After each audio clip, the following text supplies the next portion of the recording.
2장.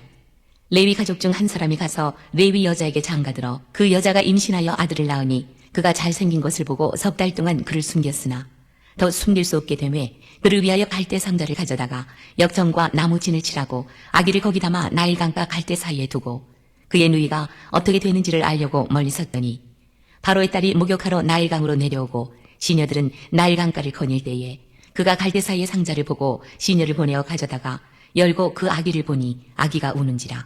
그가 그를 불쌍히 여겨 이르되 이는 히브리 사람의 아기로다. 그의 누이가 바로의 딸에게 이르되 내가 가서 당신을 위하여 히브리 여인 중에서 유모를 불러다가 이 아기에게 젖을 먹이게 하리이까. 바로의 딸이 그에게 이르되 가라 하매 그 소녀가 가서 그 아기의 어머니를 불러오니 바로의 딸이 그에게 이르되 이 아기를 데려다가 나를 위하여 젖을 먹이라. 내가 그 삭슬 주리라. 여인이 아기를 데려다가 젖을 먹이더니 그 아기가 자라매 바로의 딸에게로 데려가니 그가 그의 아들이 되니라. 그가 그의 이름을 모세라 하여 이르되 이는 내가 그를 물에서 건져내었습니다 하였더라. 모세가 장성한 후에 한 번은 자기 형제들에게 나가서 그들이 고되게 노동하는 것을 보더니 어떤 애굽 사람이 한 히브리 사람 곧 자기 형제를 치는 것을 본지라. 좌우를 살펴 사람이 없음을 보고 그 애굽 사람을 쳐 죽여 모래 속에 감추니라. 이튿날 다시 나가니 두 히브리 사람이 서로 싸우는지라. 그 잘못된 사람에게 이르되 내가 어찌하여 동포를 치느냐 하매 그가 이르되 누가 너를 우리를 다스리는 자와 재판관으로 삼았느냐. 내가 애굽 사람을 죽인 것처럼 나도 죽이려느냐. 모세가 두려워하여 이르되 일이 탈로 되었도다. 바로가 이 일을 듣고 모세를 죽이고자 하여 찾는지라. 모세가 바로의 낯을 피하여 미디안 땅에 머물며 하루는 우물 곁에 앉았더라. 미디안 제사장에게 7딸이 있었더니 그들이 와서 물을 길어 구유에 채우고 그들의 아버지의 양떼에게 먹이려 하는데 목자들이 와서 그들을 쫓는지라. 모세가 일어나 그들을 도와 그 양떼에게 먹이니라. 그들이 그들의 아버지 루엘에게 이를 때에 아버지가 이르되 너희가 오늘은 어찌하여 이같이 속히 돌아오느냐.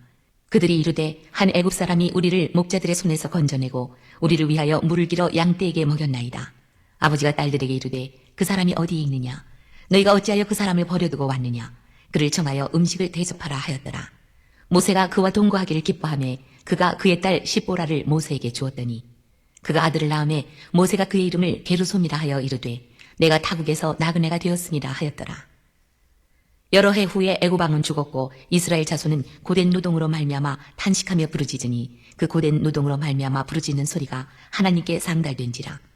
하나님이 그들의 고통 소리를 들으시고 하나님이 아브라함과 이삭과 야곱에게 세운 그의 언약을 기억하사 하나님이 이스라엘 자손을 돌보셨고 하나님이 그들을 기억하셨더라.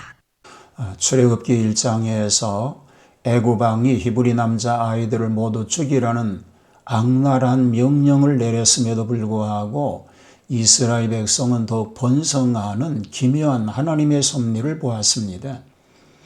이 생명사륙의 시대, 바로 이 한복판에서 이스라엘 백성의 운명을 바꿀 한 남자아이가 태어납니다.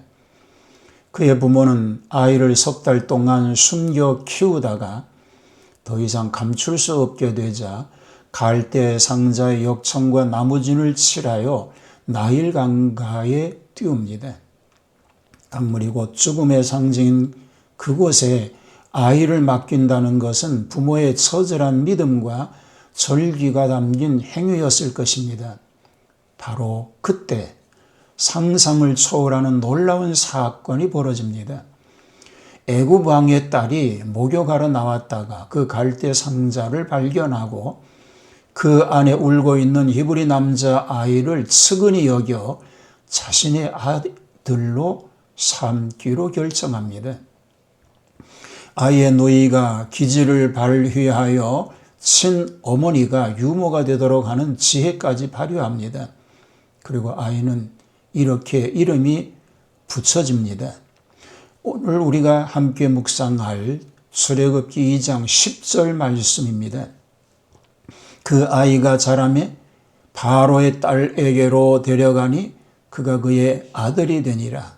그가 그 이름을 모세라 하여 이르되 이는 내가 그를 물에서 건져내었음이라 하였더라. 물에서 건져내었음이라는 뜻의 이름 모세. 이 이름은 단순한 개인의 이력이 아니라 그의 존재 자체가 하나님의 특별한 개입과 구원의 섭리를 담고 있음을 보여줍니다. 백성들을 압제하고 살해하려던 바로의 집안에서 바로의 딸이 하나님의 백성을 구원할 바로 그 구원자를 직접 길러내게 됩니다. 이게 얼마나 역설적이고 놀라운 하나님의 계획입니까?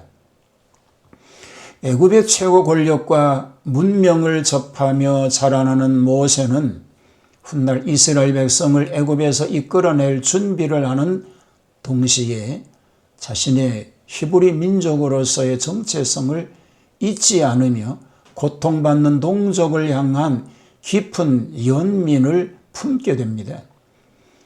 이스라엘 백성의 미래가 위태로운 그 순간에 하나님은 마치 모세의 출생 드라마처럼 기적적이고도 은밀하게 당신의 구원 계획을 준비하고 계셨던 것입니다. 출애굽기 2장의 모세 이야기는 오늘날 우리에게 깊은 통찰을 줍니다. 우리는 살아가면서 때때로 모세의 부모처럼 감당할 수 없는 절망적인 상황에 직면할 때가 있습니다. 우리의 힘으로 도저히 해결할 수 없을 것 같은 문제들 앞에서 모든 것을 포기하고 싶은 순간도 있습니다. 강물에 아이를 띄우듯 우리의 가장 소중한 것을 위험 속에 맡겨야 할 때도 있습니다. 하지만 모세의 이야기는 우리에게 하나님의 계획은 우리의 상상을 뛰어넘어 역사한다는 것을 가르쳐 줍니다. 절망적인 환경 속에서 던져진 갈대 상자 하나가 한 민족의 운명을 바꿀 구원자의 요람이 됩니다. 원수의 심장부에서 구원자가 길러지는 기적 같은 일은 우리가 생각하는 방식이 아닌 하나님의 더 크고 오묘한 방법으로 이루어집니다. 하나님께서는 절망 속에서도 우리를 물에서 건져내실 계획을 가지고 계시며 우리가 생각지도 못한 통로로 당신의 뜻을 이루어 가십니다. 우리 모두가 우리의 삶의 여정 속에서 어떤 절망적인 상황에 놓일지라도 모세의 부모처럼 포기하지 않고 하나님께 모든 것을 맡기는 믿음을 가져야 하겠습니다. 그리고 모세처럼 우리를 구원하실 분이 하나님이시며 우리를 물에서 건져내실 하나님의 기묘한 섭리가 우리 삶에 펼쳐질 것을 믿고 소망하며 담대하게 나아가는 그런 삶 되기를 축복합니다. 하나님의 오묘하신 섭리를 깨달아 알게 하옵소서. 극한 어려움의 상황 속에도 하나님은 그 가운데서도 하나님의 계획하신 뜻을 이루어 가십니다. 오늘도 그 뜻을 이루는 도구로 쓰임받는 삶 되게 하옵소서. 예수님 이름으로 기도합니다.